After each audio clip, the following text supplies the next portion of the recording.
Kakak. Hai teman-teman, hari ini Bella baca buku. Ini tentang Cakrawala Pengetahuan Dasar Mencari 7 Saudara. Ayo mulai.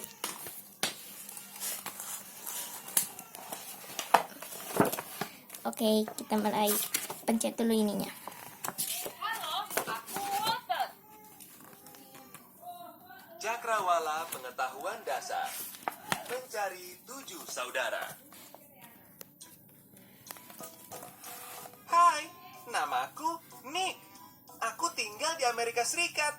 Sepanjang tahun, aku dan kakakku, Fanny, menunggu-nunggu datangnya liburan panjang.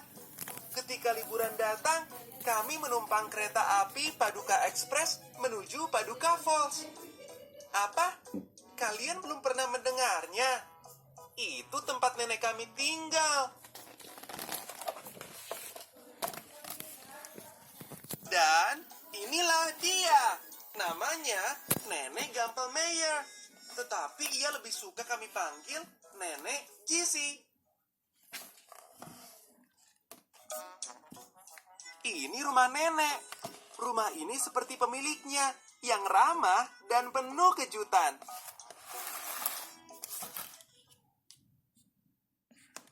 Nenek Gisi punya seekor anjing bernama Doggy. Binatang ini selalu saja mendapat masalah. Nenek juga punya kolam renang yang bentuknya seperti gitar. Di situ ia menaruh Vivi, ikan peliharaannya. Di rumah Nenek Gisi, kami melakukan banyak kegiatan.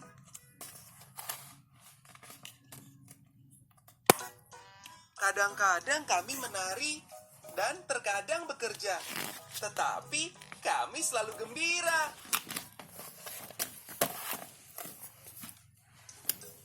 Suatu hari, ketika kami menikmati es krim sari manis dingin betul, Nenek berkata, di musim panas ini, kita akan melakukan kegiatan yang benar-benar beda. Kita akan pergi untuk melakukan pencarian.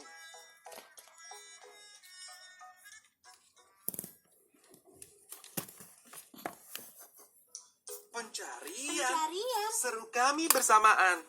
Mencari apa? Mencari 7 kakakku. Jawab Nenek Gisi sambil menunjukkan foto mereka. Ini semua nenek kalian. Masing-masing tinggal di belahan dunia yang berbeda dan berjauhan.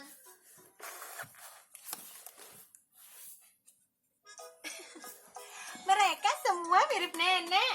Kata Fanny sambil tertawa. Iya, mereka cantik-cantik bukan? Jawab Nenek Gisi. Tetapi sudah 7 tahun lamanya aku tidak bertemu mereka. Kata nenek dengan terharu. Aku sangat rindu pada mereka.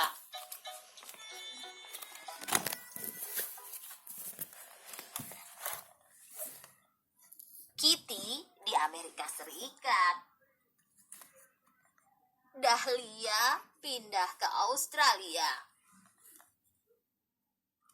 Sasha di Rusia.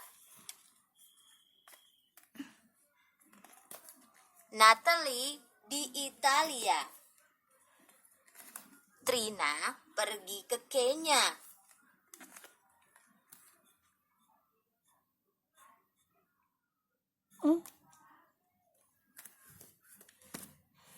Dina tinggal di Cina. Koko pergi ke Meksiko. Ayo, kita cari mereka.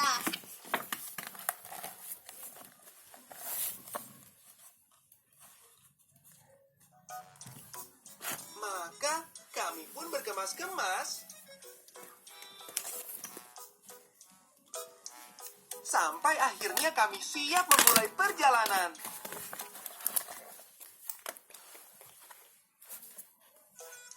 Pagi-pagi benar keesokan harinya, kami bersepeda menuju Bandara Paduka Falls. Di jalan, kami mengucapkan selamat tinggal kepada Bu Leggett dan Pak Bagley. Bu Leget adalah pengantar surat tercepat di seluruh daerah ini. Sedangkan Pak Begley adalah tukang roti paling enak di seantero kota.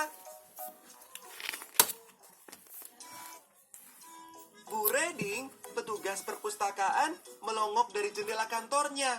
Ia berseru, Bon voyage. kata nenek, itu bahasa Prancis yang artinya selamat jalan.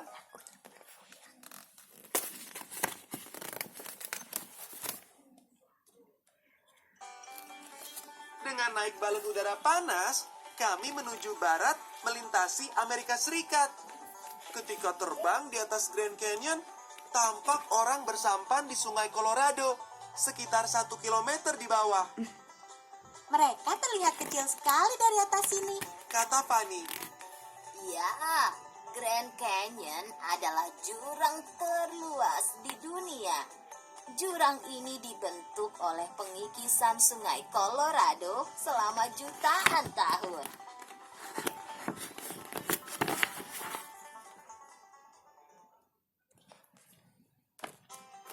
Kami mendarat dengan mulus di Wyoming. Di negara bagian ini, ada banyak pembala sapi, baik lelaki maupun wanita. Mereka disebut koboi. Kami ikut mengenakan perlengkapan koboi, topi, jeans, sepatu boot, dan kulit pelindung kaki. Kulit ini melindungi kaki terhadap gesekan tali dan tumbuhan berduri selama berkuda. Lalu, kami mengunjungi daerah Suaka orang Indian. Mereka tinggal di bagian dari Amerika Barat ini sejak ribuan tahun yang lalu. Kami menonton mereka selagi melakukan tarian upacara.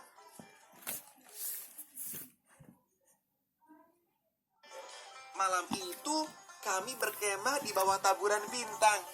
Seorang koboi bernama Rex mengajarkan lagu-lagu koboi kepada kami. Ia mulai beryodel atau menyanyi dengan suara tinggi. Dan seekor anjing hutan ikut melolong. Rupanya suara ini membuat Dogi cemas. Mungkin itulah sebabnya Dogi tidur lebih awal.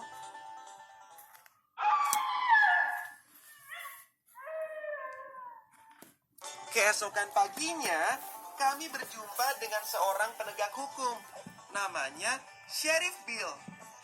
Tahukah Anda di mana saudaraku Kitty berada? Tanya Nenek Gisi. Tentu, ia berada di rodeo. Kalian pasti mengenalinya. Ia mengenakan topi koboi kuning dan syal merah.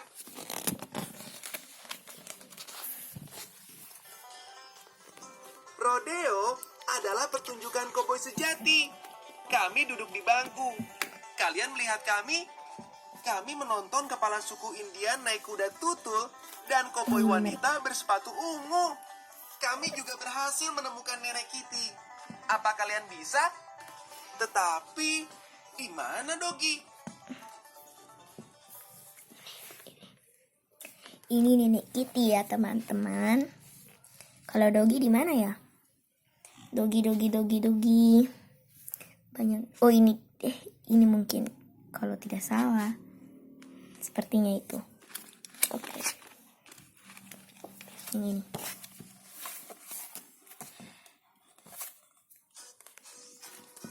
Nenek Kitty tentu dapat menunggang kuda liar yang melonjak-lonjak. Setelah 1 minggu tinggal di rumahnya, kami pergi naik bus ke California dan Samudra Pasifik. Ini. Setelah tiba di Samudra Pasifik, kami segera berlayar menuju Australia. Kapal kami melewati Kepulauan Hawaii. Di tempat itu terdapat beberapa gunung api yang paling aktif dan olahraga selancar yang paling mengasyikan di seluruh dunia. Duduklah dengan nyaman dan nikmati perjalanan ini. Kata Nenek Gisi. Samudra Pasifik adalah samudra terluas di bumi. Jadi kita baru akan sampai di Australia beberapa hari lagi.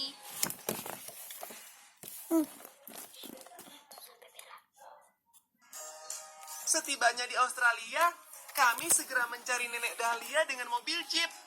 Suatu kali, Kami harus berhenti untuk membiarkan keluarga kanguru menyeberang jalan.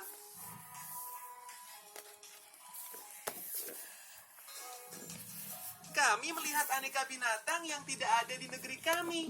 Ada koala yang berbulu lebat, bahkan ada pula platypus. Platypus mempunyai paruh seperti bebek, kaki berselaput, dan bulu tebal berwarna coklat.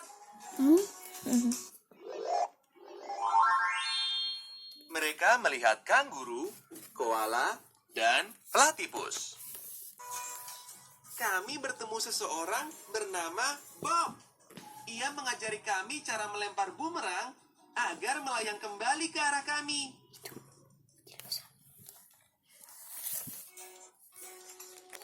Bob berbicara dalam bahasa Inggris, tetapi ia sering menggunakan kata-kata yang tidak biasa dipakai di tempat lain.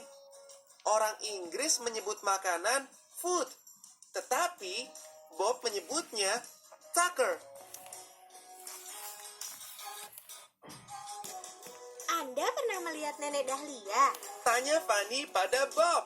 Ia mirip Nenek Jessie. Tidak, belum pernah. Jawabnya. Tetapi, orang Australia biasanya senang berpesiar ke pantai. Sebaiknya kalian ke sana untuk mencari dia. Maka kami pun pergi ke pantai.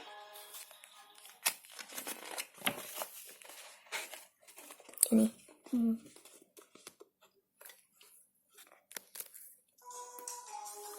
Kami bersenang-senang di pantai. Aku dan Fanny membangun istana pasir yang besar. Dogi menirukan kanguru. Tapi yang paling penting, kami menemukan Nenek Dahlia. Dapatkah kalian? Ini Nenek Jessie. Ini Nenek Jessie sedang menuju kedua cucunya. Jadi berarti ini adalah Nenek Dahlia.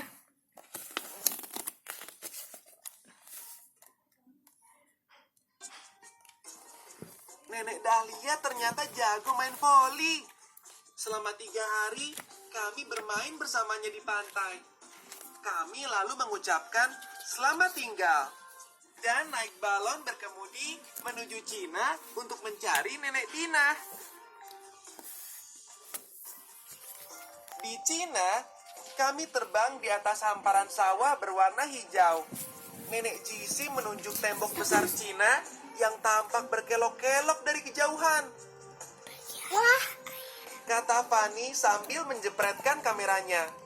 memang ada benarnya bangunan ini dinamakan tembok besar. Ya, Jawab Nenek Jessie.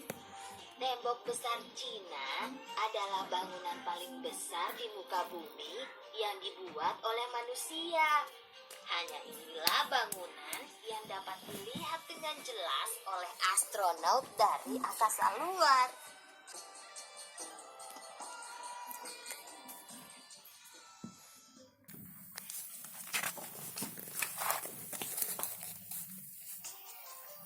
Secara kebetulan, kami mendarat di sawah. Kami bertemu dengan seorang petani bernama Wong. Pak Wong mengundang kami makan siang bersama keluarganya. Nih. Anak perempuan Pak Wong bernama Lei. Aku diajarinya cara menambah dan mengurangi dengan sempoa.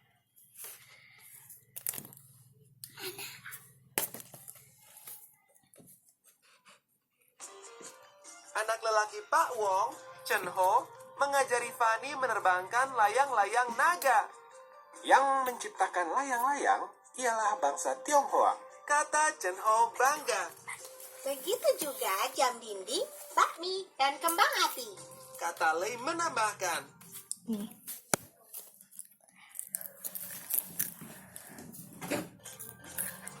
Wong membuat tumis daging dan sayuran dalam wajan besar. Di Cina, wajan dari besi itu disebut wok.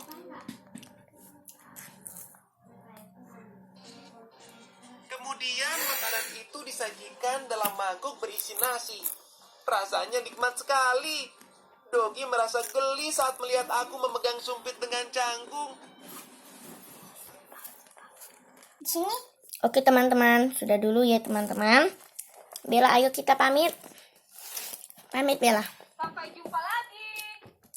Dadah. Ada teman-teman, besok lagi ya kita baca buku.